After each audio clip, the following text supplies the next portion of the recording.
Americans now owe a record $1.2 trillion in student loan debt. And if that's not bad enough, the crisis is taking on a new dimension. People at or near retirement age hold more of that debt than ever before. Scott Cohn has the story.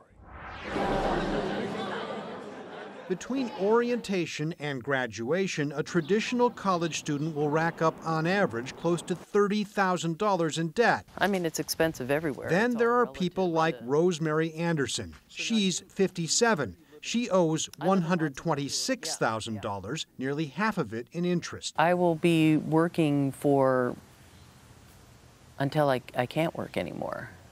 So retirement is not on my near horizon, even though age-wise that I'm closer to retirement than I'm not. Going back to school in her 30s and going into debt seemed to make sense. Even now, she doesn't regret it. I don't feel like I should be ashamed of having gone to college to try to better my circumstances or for having a better life for myself. But then she got sick, got divorced, got in over her head in credit card debt.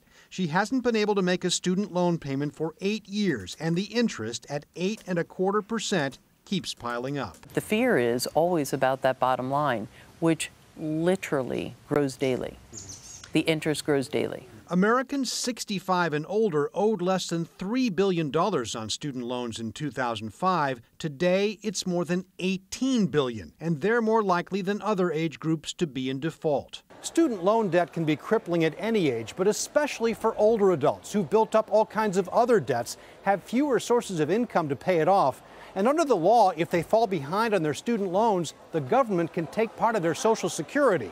Still, colleges typically make no distinction between older and younger borrowers. Now they're starting to rethink that. It's important for colleges, universities, financial aid administrators to be thinking about ways that they can experiment in getting information to them that will be effective in helping them manage their loan debt as they leave school. I will be indebted for life. But Rosemary Anderson, who testified before Congress on the issue, says better counseling for borrowers is just the start.